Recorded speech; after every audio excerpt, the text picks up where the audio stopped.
I count on one thing, the same God that never fails will not fail me now. You won't fail me now in the waiting. The same God who's never late is working all things out. You're working all things out. Yes, I will lift you high in the lowest valley. Yes, I will bless your name. Yes, I will sing for joy when my heart is heavy all my days. Yes, I will.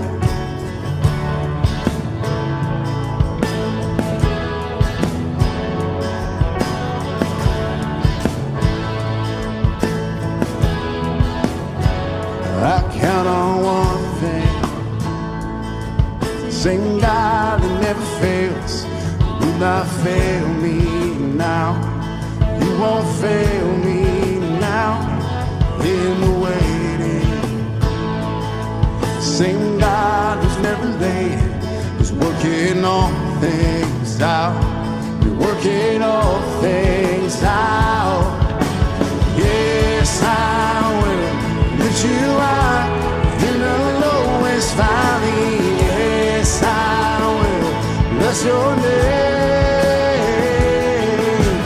Yes, I will sing for joy when my heart is heavy all my days. Yes, I will all my days. Yes, I will. I'll choose to praise, to glorify the name of all names. And nothing can stand against. I choose to praise, to glorify the name of all names. And nothing can stand against. I choose to praise, to glorify the name of all names. And nothing can stand against. I choose to praise, to glorify the name of all names. And nothing can stand against. Yes, I will lift you high in the lowest valley. Yes, I will bless your name. Yes, I will sing for joy when my heart is heavy all my days. Yes, I will all my days. Yes, I will all my days. Yes, I will.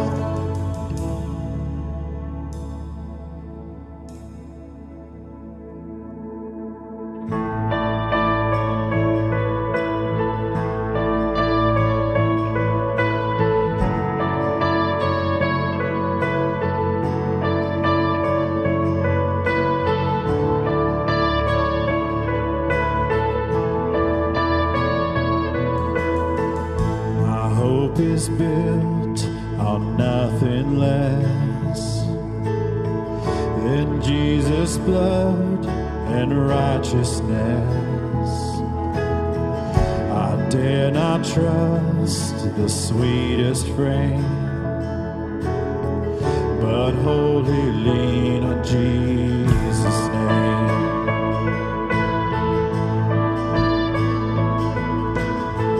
My hope is built on nothing less than Jesus' blood and righteousness. I dare not trust the sweetest frame, but wholly lean on Jesus' name. Christ alone, cornerstone.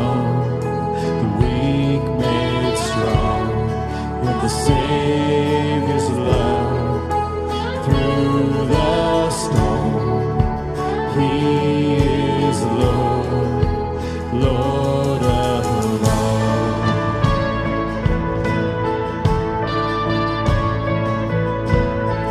When darkness seems to hide its face, I'll rest on His unchanging grace. In every high and stormy gale, my anchor holds within the veil. My anchor holds within the veil. Christ alone, cornerstone, the weak made strong in the Savior's love through the storm. He is Lord, Lord of all.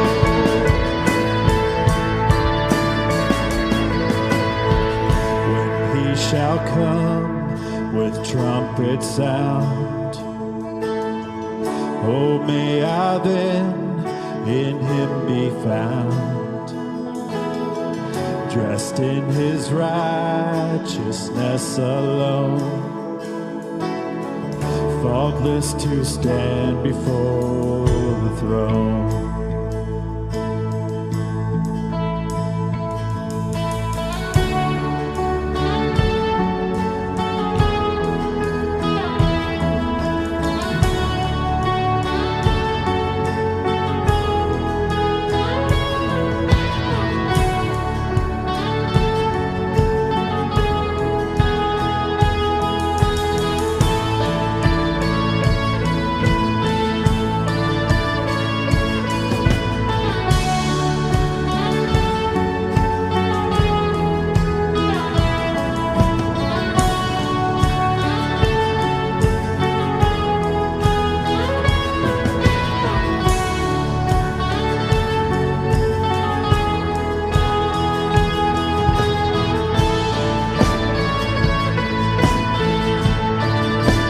Christ alone, cornerstone, the weak made strong in the Savior's love through the storm.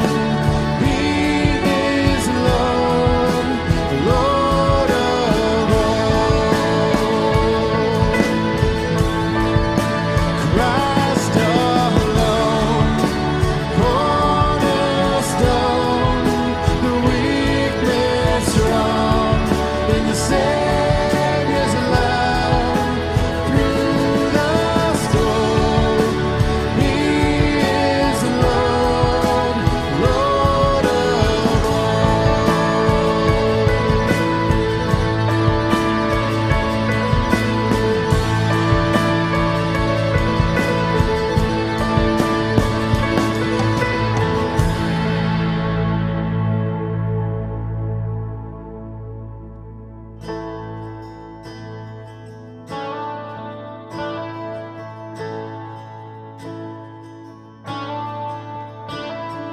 I've heard 1,000 stories of what they think you're like, but I've heard a tender whisper of love in the dead of night. You tell me that you're pleased and that I'm never alone.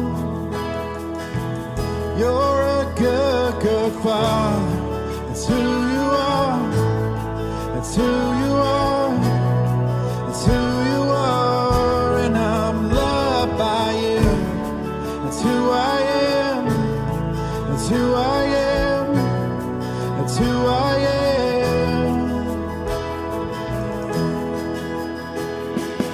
I've seen many searching for answers far and wide, but I know we're all searching for answers. Only you provide, because you just what we need before we say a word. You're a good, good Father. That's who you are. That's who you are. That's who you are. And I'm loved by you. That's who I am. That's who I am. That's who I am. You are perfect in all of your ways. You are perfect in all of your ways. You are perfect in all of your ways to us. You are perfect in all of your ways. You are perfect in all of your ways. You are perfect in all of your ways to us. Love so undeniable, I can hardly speak. Peace so unexplainable, I can hardly think as you call me. Deeper still as you call me. Deeper still as you call me. Deeper still into love. Love, love, you're a good, good Father. It's who you are. It's who you are. It's who you are. And I'm loved by you. It's who I am. It's who I am. It's who I am. You're a good, good Father. It's who you are. It's who you are. It's who you are. And I'm loved by you. It's who I am. It's who I am. It's who I am. You're a good, good Father. It's who you are. It's who you are. It's who you are. And I'm loved by you. It's who I am. It's who I am. It's who I am. You're a good, good Father. It's who you are. It's who you are. It's who you are. And I'm loved by you. It's who I am. It's who I am. It's who I am.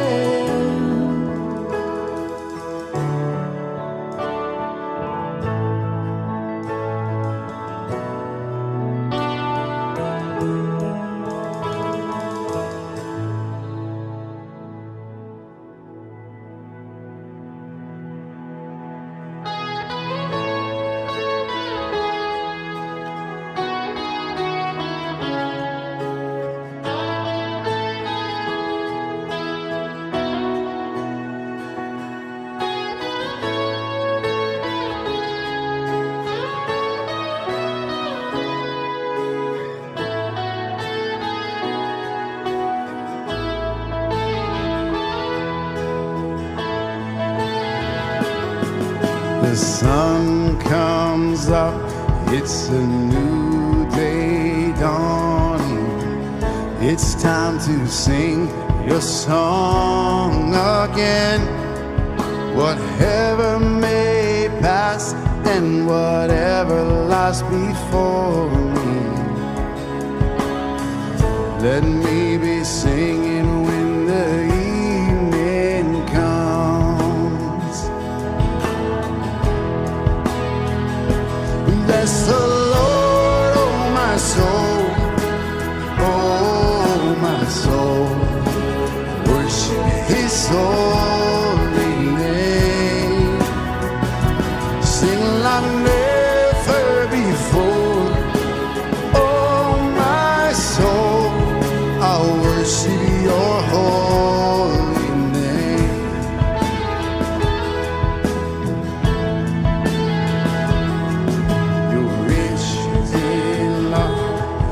You're slow to anger. Your name is great and your heart is kind. For all your goodness I will keep on singing.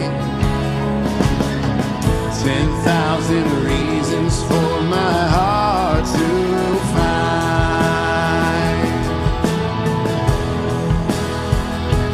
Bless the Lord, oh my soul, oh my soul.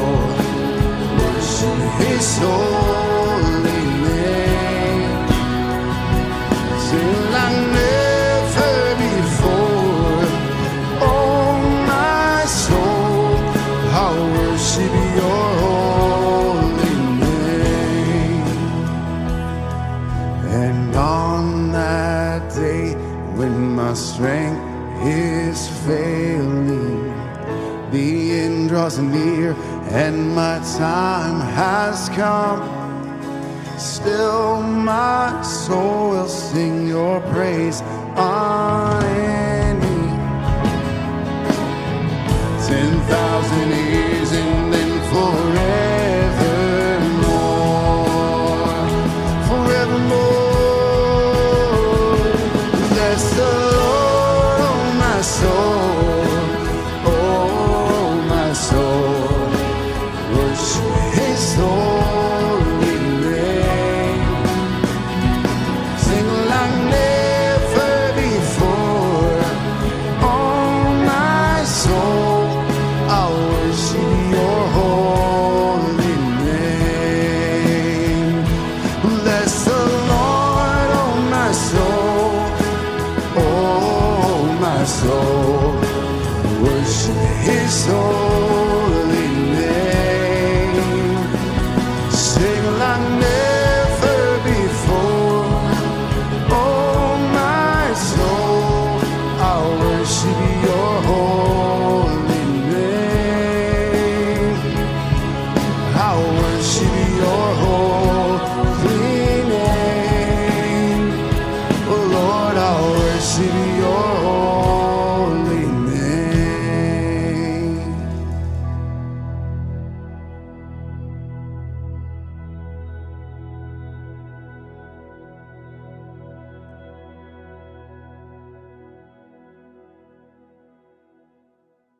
Hello, Family Church, and all those who are gathering online with us today. We are so glad you are here, and I want to welcome you to our service.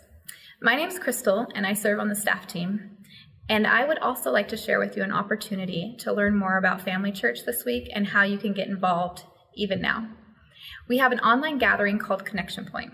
This video chat format meet and greet will be a time where you can learn more about steps you can take to get more involved in our community, and also it will be a time of question and answers for those who are either new to Family Church or want to know more about how they can participate. If you're interested in Connection Point, you can find more by following the link in the description of the video. We'll be having a time on Sunday at 12 and Tuesday at 6:30 p.m. Follow that link, save your spot, and we'll see you there. Also, we have a link to our connection card in that description, and that's for everyone. We encourage you to fill it out so we can celebrate that you're here with us, that we can pray over you. Thank you so much for joining us today, and enjoy the service. Welcome to Family Church. It's Will and Paul again, and we are here excited to do a church with you wherever you are. We're here, you're there. Let's get started. We are in the middle of a sermon series called Living, where we are looking at the second half of the book of Ephesians. Earlier this year, we looked at the first half, where we really looked at this relationship that we have with God. And over this sermon series and looking at living, this is how do we live it out in relationship to everyone else. So I want you to turn to chapter 6 in Ephesians, and we're going to be starting in verse 1. So we said it last week. Let me say it again this week. Last week we said marriage is hard. This week I want to say parenting is difficult. It's hard, and yet it's extremely valuable. In fact, I think it's one of the places where God has incredible opportunity to do transforming in the parents. And we have an incredible opportunity to pour into our children. And children are a gift to the family. They're a gift to the church family. And so we can have an eternal influence if we are doing it in the way that God tells us to do it. So this is more than just how to get through. This is really how to make a world changer, a world-changing difference. That is easy for you to say. You don't have kids at home. You're like, it's more than getting through. It sure doesn't feel like that sometimes. And it's good to remember, Will and I are at different stages of parenting. You know, he's got kids that are in elementary school, and I've got kids that are having kids. And so we want to talk about the fact that all roles are ultimately temporary. It's easy to feel so caught in that moment. And even last week when we were talking about marriage, it's easy for singles to say, well, this isn't about me. Well, at some point you may be married, and for those who are married, you may lose a spouse, and so you may be single again. So some of you are parenting and you're in the active phase of it, and we want to try to give you some encouragement and help and just focus your thinking on that. And yet, kids don't stay kids forever. Right. They become adults. And that is the goal. Yeah, well, if they're still living in your basement when they're 40, we should have had this sermon a while ago. That's right. And hopefully a lot of them become parents, which is when you start to understand your own parents. And I'm in the wonderful place of being able to be a grandparent. And to look at that 30,000 foot view, somebody said to me, and I thought this is so true, you would parent differently if you realized you were raising the people that would be parenting your grandchildren. Because somehow that multi-generational you see so much differently. And as a grandparent, you can't go back in and redo. But boy, what you've poured into your kids that's good, you really are excited about. So these roles are temporary and they change. Please God in the moment, in the role that you're in right now. You know what's really awesome about what you just said too, is we have kids that are watching, and this is actually, I'm gonna give this as a challenge for the kids that are sitting there. This is an opportunity for you to hear some great information that can really profoundly impact you and your relationship with your parents. It's interesting that you said all roles are temporary, and I'm just gonna poke at that on one part. There's one role that isn't temporary, and it's the one that we learned in the first 3 chapters of Ephesians. And it's this, we learned in the first chapter of Ephesians that God has chosen us and he's adopted us and we become his children. And the one role that doesn't change is I am a child of God. I am sealed until the day of redemption. Absolutely. But one thing we've realized in all of these roles, and this came up back when we talked about 3 weeks ago in relationship to the government and to all of that, and then also in husbands and wives and all of them, submission plays a role. Parents, kids, husbands, wives, government. Submission is a part of this. Explain that again. What do you see as submission? I think this is a countercultural place we wrestle because in American thinking, submission is often losing. And yet in God's understanding of it, God uses submission. We are often over people, supervising, training, whatever that looks like. And we are also going to be under somebody's leadership. And so trusting God enough to be humbly responsive to the authorities he's allowed in my life. And that training ground begins when you're a kid. Right, and so when we're getting started, we want you to really focus in. Those of you who are kids, listen carefully because we're going to start with helping you have a better relationship with your parents. But you asked a question earlier this week that I thought was profound, and this is really relating to parents and how they see their relationship to their kids. Do you remember the question that you asked? Yeah, what's more important, now or later? What's more important, just getting through the moment or getting my kid to behave or getting through a shopping experience without, losing my mind? Or what really the impact is in those kids' lives later? Let me tell you how that feels. When you ask the question, it makes me want to push you off your stool a little bit because you're saying that in this beautiful, idealistically, I'm with you that later is better. As a parent in the middle of it, now is what feels so pressing. Yeah. Because now is when we are homeschooling. Now is the time when there's these problems. Now I'm dealing with it. And it's so easy to see the 6-year-old and think I'm dealing with the 6-year-old and forget that that's the now. But the goal is that we're not working with 6-year-olds. We're raising 36-year-olds. So you're raising a 7-year-old and 11-year-old in your home, right? No, I have a 7-year-old and I have an 11-year-old. I'm raising a 41-year-old and I'm raising a 49-year-old and I'm raising a 60-year-old and I'm raising a parent and I'm raising a grandparent. But that's really, really hard to remember when the pressing feelings, and I feel like, just parents for a second, are you feeling this too? The pressure that's on us at a higher level. Parenting is harder during this COVID crisis. These last 10 weeks have been more difficult. Yeah. It's just harder. I acknowledge that the people that are at home trying to work, maybe They're doing some in person, some they're working over the internet, and they're trying to help their kids with homework and assign their kids homework and maybe deal with preschoolers as well, and it's been really tough. Right, but if we can really buy into this later, this might be the perfect opportunity to help our children become 40-year-olds. And if we can have that vision that we're growing future leaders, we're growing them towards that, it may radically change our perspective on the now. So as we get started, we're going to go right to verse 1. So we're going to begin with you kids. So all of you kids that are sitting there listening to this, I want you to really dial in with me. I know some of you are doing some coloring. I want you to set the coloring aside, and I want you to connect with us for a second. So we're going to read 2 Bible verses, and I want you to look. It's going to tell you to do a couple things. So Paul's going to read this. I want you to look for the words that tell you what your role is. You ready, Paul? Yeah. So Ephesians 6, 1 and 2. Children, That's you. obey your parents in the Lord, for this is right. Honor your father and mother, which is the first commandment with the promise, so that it may go well with you and that you may enjoy long life on the earth. So there were 2 things that you were told. Let's go over them real quickly. What were they, Paul? Point to it. Obey. And point to the next one. Honor. Honor. These are the 2 things we want to dial in with you. How do you obey and how do you show honor? And who are the people that they both honor and who are the people they obey, Paul? They are to honor their parents and they're to obey their parents. Okay, so this means this is about the relationship that you as kids have with your parents. Okay, kids, listen to me. Raise your hand if you want a better relationship with your mom and dad. Right, of course you do. Do you want to have more fights with your mom and dad? No, if you do, we'll pray for you after the service, okay? So let's focus in first on the idea of obey. So when it comes to obey, Paul, what advice would you give to the kids just on their perspective of what they need to lock into here? Well, when I had kids that were in the home, we used to just say, we want you to obey 2 ways, quickly, cheerfully. And in the Irwin home, we have something very similar. We say we obey right away, all the way. You know why? Because I'm not very thorough. It's easy to not be thorough. In fact, I was thinking about this. This is something that I'm actually learning right now myself, especially that all the way, to put it all the way away. So quickly and cheerfully, which is the attitude and this timing. Mine is more about the right away timing, and then the follow through all the way. Yeah, completion of it. Right. You know, one of the things that you had said to me earlier this week was, this is practice for something. Yeah. Where is practicing? So kids, when you're learning to obey and mom says, I need you to put these 4 things in these 4 areas, and you're making a decision on what you're going to do, you're practicing for something. What is that?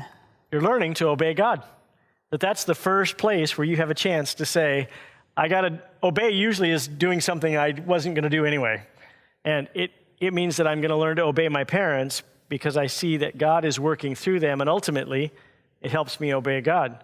And honestly, as a parent, when I would say, obey quickly and cheerfully, I would envision that's probably exactly what God's saying to me. Here's how I want you to obey, quickly and cheerfully. And how am I? Right away, and what do I need to work on? All the way. All the way. Shh. Yeah, exactly. But now there's a problem here, Paul. One of the things that you also said, and then we heard some great wisdom from some of the other pastors on, and kids, you need to listen carefully to this, because there are moments where there's a problem with obeying parents. And I'm going to say something, you have to listen to all of this. Paul, when are the times when it is okay to not obey your parents? Listen all the way. Yeah, so we had some encouragement to not think of every home as ideal and wonderful. And the truth is, in our broken world, there are some homes where some awful things happen. And here's the way. You obey your parents until your parents are asking you to do something that God says not to. So if it's sin, if it's wrong, there is a place for you to say, no, I'm not going to do that, and maybe talk to a teacher or a friend or a pastor, because there are some homes where parents are using this to make their kids do things that are not right. So that's a great caution. If you're in a home where they're asking you to do the things that are not right, then there's a place for you to say, I can't obey this, which is honestly our response also to the government. We obey until they're asking us to do something that is biblically wrong. So on a really simple level, a great example of this, if your parents ask you to lie, what does the Bible say about lying? No, we are to tell the truth. Yep. Okay? So we want you to understand that component. Let's move on and go to the next one. Remember, it was obey. And now, kids, what was number 2?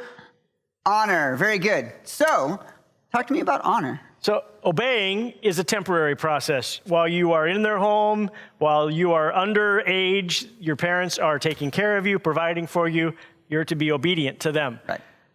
Then the rest of your life, you are to honor. You don't obey the whole life. You obey and honor as a kid, but you honor your parents for your whole life. And we've had some interesting discussions in our life group about how to honor your parents. And you don't necessarily honor parents in exactly the same way. Well, we brought this up last week when we talked about the circles in marriage. But what I'm hearing you're saying is that how you honor mom may be different than how you honor dad. Explain that a little bit more. Well, there's some things that are always honoring, like listening, like being encouraging, saying positive things. But particularly, usually there are some specifics that you can say, I need to honor my dad in this way. And in my own life, I'm a lot more like my mom. So it was easy to honor her and to say, I want to be like that. My dad was different than I am. And so I took me longer to learn how to say, wow, look at the gifts that my dad has given me, and how can I honor him for those gifts? Didn't that happen? Actually, if you talked about honor, remember, kids, honor is all the way through life. Didn't you learn some of that after you were out of the home? I did. In fact, it was a moment where I was writing a Father's Day card to my dad, and I was going over in my own life all of the incredible gifts that my dad has given me. And I had to say thank you. And I think it meant a lot to him, but it meant a lot to me, too. It changed my perspective just to one of gratefulness instead of maybe being critical. So I remember that time frame and you sharing it with me and the impact that it had. I saw in you something transform because, listen to this, kids, as an adult, Pastor Paul learned to honor his kids. His dad. His dad. He was the adult that was honoring his father at that stage. So what I'm hearing you saying is, kids, learn this. How does mom need to be honored? Now think about that. Now, how does dad need to be honored? If you can learn that now, it will be so powerful because there's a special promise that comes with this. It says, if you learn to honor your father and mother, it will go well with you. That mean you make a lot of money? No, and I think this is so key because when we say that it would go well with you, here's the mindset. If I honor my father, so I'm going to say, Dad, I'm going to honor you. That from then on, guaranteed, I will just make more and more money. Things will go really well that way. I don't think that's what it means. In fact, I think here's how it really plays out. When I learn to honor my father, it means I learn to honor everyone else. And you want to look at a good life? It's whenever you have the ability to honor those around you. The great gift, kids, that you're going to get in this, if you learn to honor mom and dad, this is where you'll play it out. You will learn to honor your boss well when you have a job. You'll learn to honor your coach well and your teacher well. That's what going well means. I don't think it's really about money. And I'll give you an example. And parents, I want you to hear this too. If you think that the mindset is, if my kids will just honor me, it will go well with them. I had the one moment when that looked true. So if you've ever been a parent of a 4-year-old, raise your hand if you've ever been a parent of a 4-year-old. Do you remember walking into a grocery store with a 4-year-old? Okay, so we have the setting, right? So this was very rare. Anna was a 4-year-old, and this only happened once. But Anna was not honoring mom and dad in the grocery store. This was Sherm's, and so we scooped her up and said, that doesn't work. This is really sad. And so we headed out. We walked out the front door. We were walking to the car. And of course, when you're in trouble, there's no talking. But she goes, Dad? And I said, Anna, you're not talking right now. And she said, Dad, Anna had dishonored her mother and father and been removed from Sherm's. And while walking from the door of Sherm's to our car, a bird pooped on her. Immediate consequences. Right. This is like the Bible's true. Honor your father. Think about this. Anna has gone in and out of Sherm's hundreds of times. No bird had ever pooped on her. But listen to this. Think of how many times you dishonored your mother and father. Where was the bird pooping on you? This is not a reality. And this is why I think it's so important. If you think every time you honor, you get a reward, it's not exactly true. And that's why I think it's a deeper issue that when you learn to honor mom and dad, you're learning how to honor others. And it's a deeper and more profound thing. So is eye rolling ever honoring? Yeah, I think this is a really good point, and I think everyone needs to hear this, especially as you're getting a little bit older. If you're hitting into that teen year, there's two actions that I think are really dangerous. Rolling your eyes, and then those aren't actually words, but they communicate a lot. And I've never, ever seen a father or mother feel honored, I want you to listen to me, when they say something and your response is rolling your eyes or huffing. Yeah. It's not helpful. For you parents who are parenting right now, part of how we move from just talking about what the kids are to do is to understand that you're modeling honor for them. Whew. The way that you talk about your parents is going to be reflected in how they talk about you. The way that you talk about the governor, the way that you talk about people who are in authority over you. Hang on. I think there's some conviction that was happening. I think you need to repeat that. How you talk about who? The governor, the president, the authorities, the commissioners, that we are, by the way that we respond to the authorities over us, we are modeling for them how we really think they ought to respond to us. So I think it's very dangerous to say, do as I do, or do as I say, but not as I do. Do as I do as I say, do it right. You know, in case of that, then this also means when sports resume, parents, how you respond to the referee, how you respond to the umpire, how you talk to the coach, you are training them how to do it. And I want to give another aspect on this, because we're going to shift a little bit to the parents now. I think there's a real danger. When parents see verse 1, children, obey your parents, for this is right in the Lord.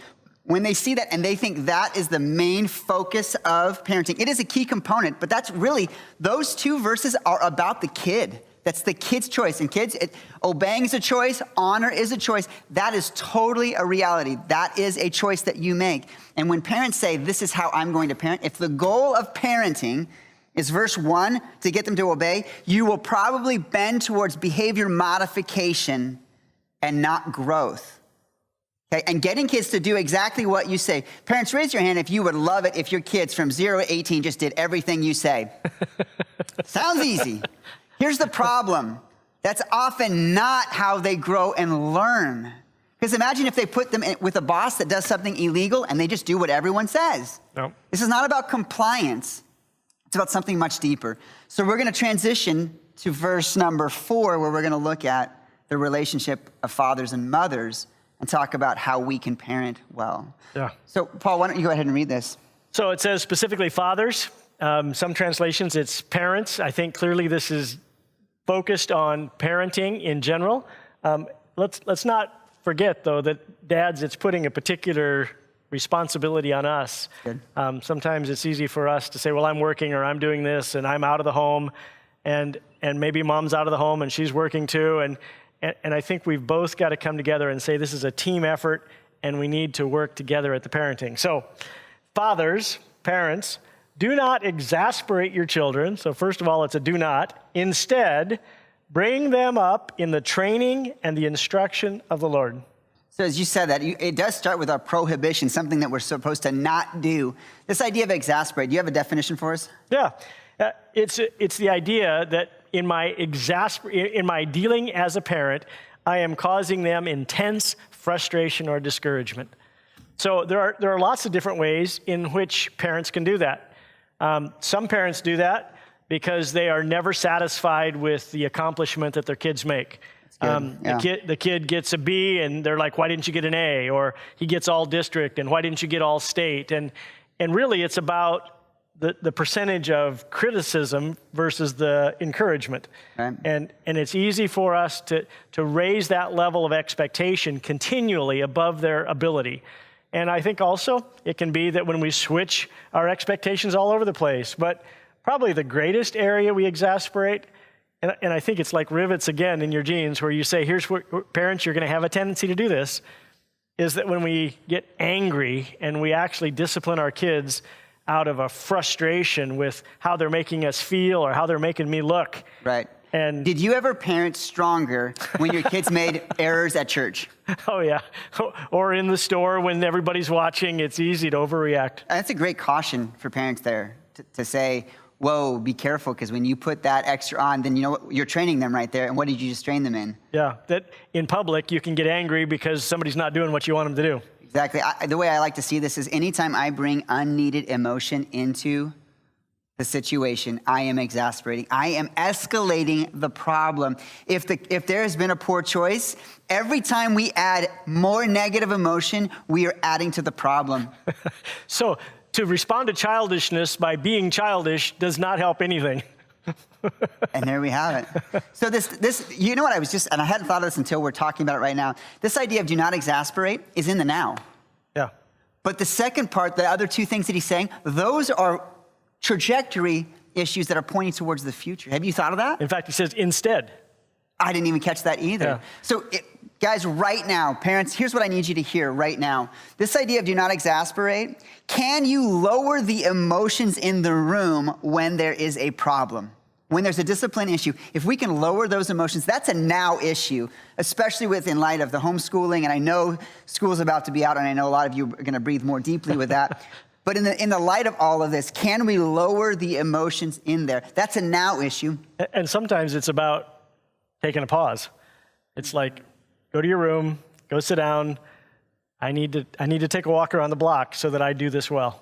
Right. The value of a pause will eliminate some of that. So number one we had on that is don't exasperate your kids. You know what I would actually say? I was just thinking about this, and I know that a lot of kids are sitting watching with their parents. You know what I would challenge you as a parent to do? Simply every night at bed ask, hey, was I too sharp with you? Wow. Is there something that I've done where I have brought too much emotion? And that's a great, simple question. You can ask it of a 4-year-old, because a 4-year-old knows when you're, I have been. So number one is exasperate. Number two is, how do we... Don't exasperate. Oh, man. That's a lot harder. Okay, so the next one, we're looking at train and instruct. Yeah. Explain to me a little bit of the instruct part. Again, I think that sometimes this is where diving into the words really helps us. So instruction is about understanding. It's about what do I want you to do and how do you do it? And sometimes, honestly, parents, we're asking our kids to do things that we haven't given them enough instruction about. But most of us, I would say, do that better. We tell our kids, here's how you make your bed, or here's what I want you to do for, when you're done in the shower or whatever. We do give them instruction. But I think often we're missing the training part. So instruction is info, Yeah. Training is practice, is what I'm hearing you're saying. Yeah, definitely. So I want to come back to this idea that I am not raising a 7 and 11-year-old. I'm raising 2 adults.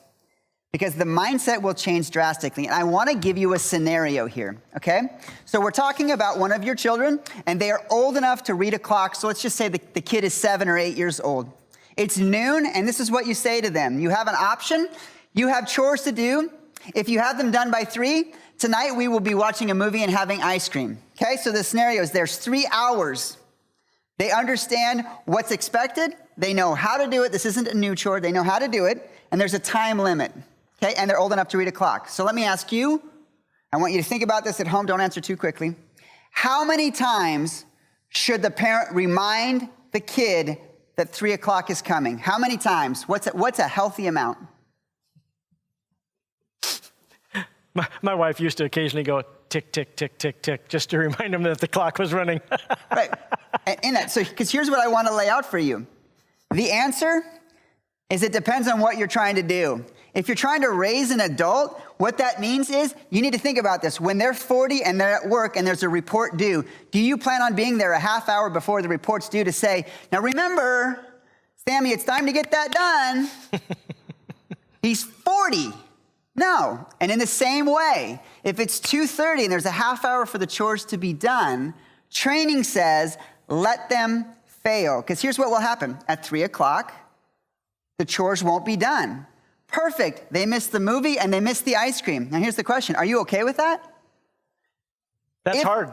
It may be hard. If you are okay with them actually living with the consequences of their actions, they learn. And the longer that we continue to walk in some ways, by reminding, we are stunting their growth. Because if you think of it this way, let their choices lead to the consequence, then this is what they'll learn. Choices are vital to my success, not mom and dad who come along and remind and remind and remind. So training is about helping them learn to make good choices. Now, I know you and Crystal and actually several people have helped with this Love and Logic training, and I think it's helped so many parents be able to understand what I'm supposed to do, because that was a great scenario. I think sometimes we say things to our kids like, you should behave. It's like, exactly what is that, and what does that mean, and when? And so you're talking about very clear instructions, very clear timeline, very clear, here's your choice A, here's your choice B. So that's part of the instruction part of it. And then the training. I think you made a great point. When you say the word behave, the kid doesn't know what that means. In the same way, hey, parents, you need to train your kid. Okay, get to it. Well, what does that mean? And we're going to walk through a little form that has been very, very, very helpful for us, because remember, 40-year-olds make choices. 6-year-olds make choices. And the real key to maturity is, what kind of choices do you make? So this is really helpful for us. So the first question in training, and we want you to know, this is not something from Ephesians 6. This is some wisdom that will help explain some of the training, but don't feel like we drew this from the text, but we want to walk this through with you. The first thing that we want to ask is, who sets the choice?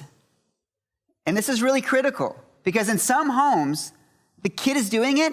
That is a recipe for disaster. Parents, you are called to lead and to train. And if the choices are set by the kids, we have a problem. So the first thing you need to know is the parent sets the choices, but you have to understand this as well. You have to be okay with the choices you give, okay? Do the chores, don't do the chores, I don't care. But here's what happens when you do the chores, and here's what happens when you don't do the chores. It's a learning opportunity, but you have to be okay with them. And I've seen this before, where the option is clean your room. If you clean the room, you get to watch the movie. The kid goes, I don't really want to watch the movie.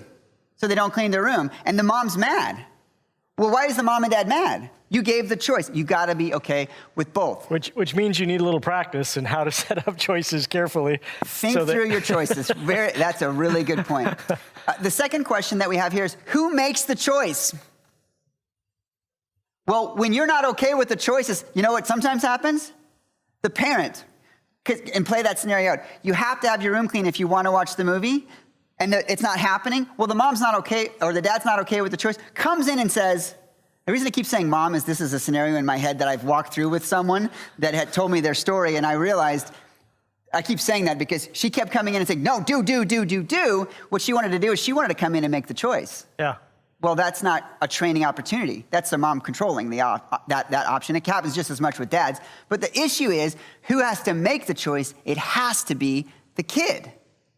And I think that's scary for some parents. They're like, well, how can I know they're going to make the right choice?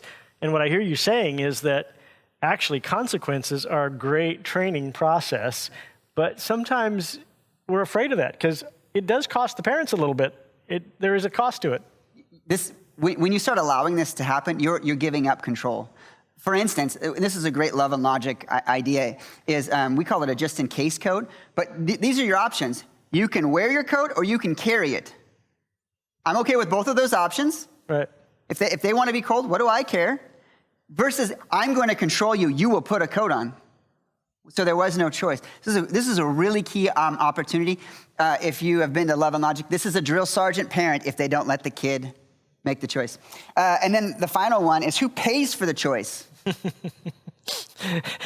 And part of this is setting up good choices, because sometimes parents do it so that it's really hard on them instead of it being hard on the kid. So let's just say a kid does not do their homework. The teacher holds them accountable.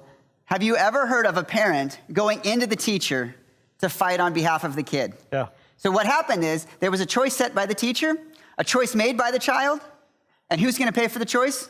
Yeah. The teacher. Yeah, in fact, this is what we would call a helicopter parent.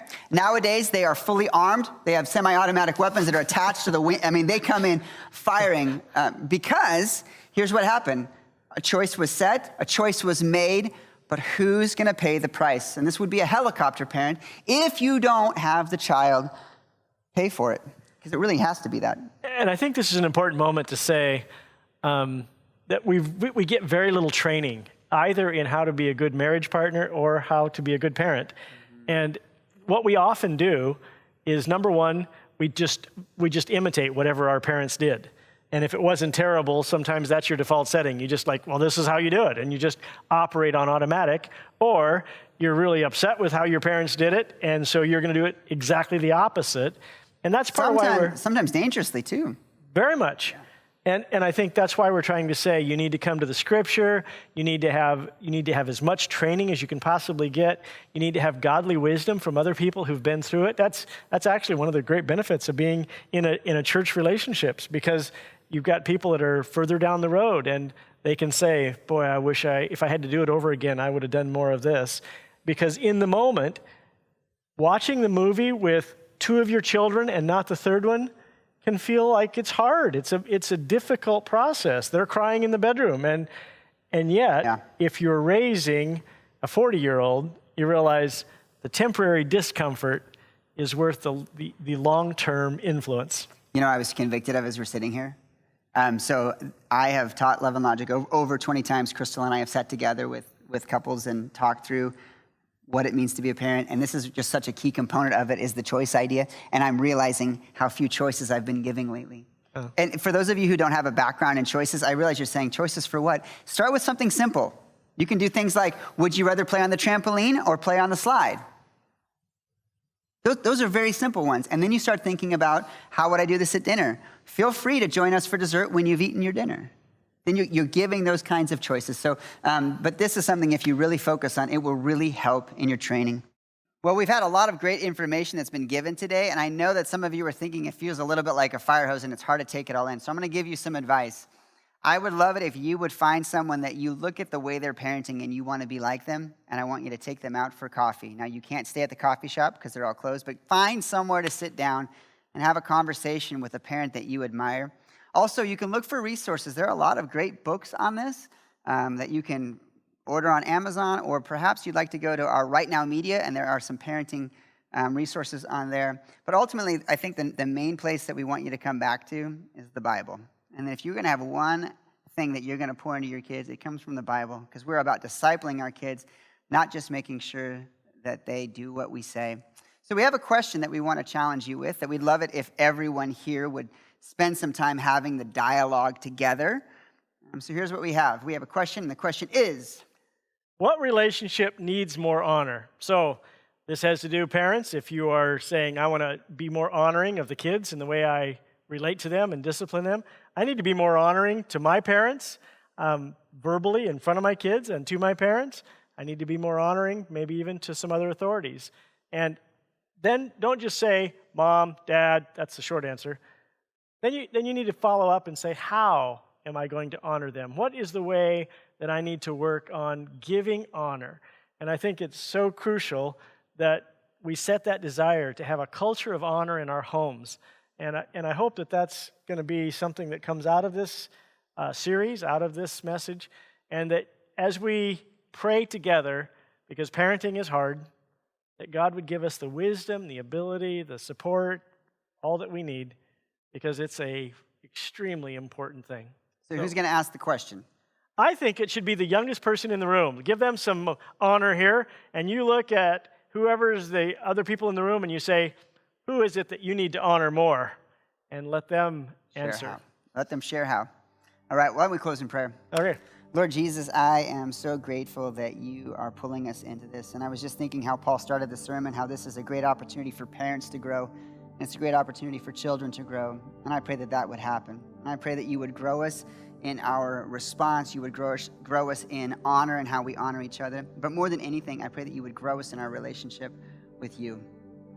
Thank you for the grace that you have poured into us. And I pray that the grace that we receive that we do not deserve, that it would pour out in our home. I pray that we would be gracious with our kids, and our kids would be gracious with us. I pray that husbands and wives would be gracious with each other, that siblings would be gracious with each other, that grace would echo out of the honor that's in our home. We love you, Lord, and in your name we pray. Amen. Amen. We love you. Have a great discussion.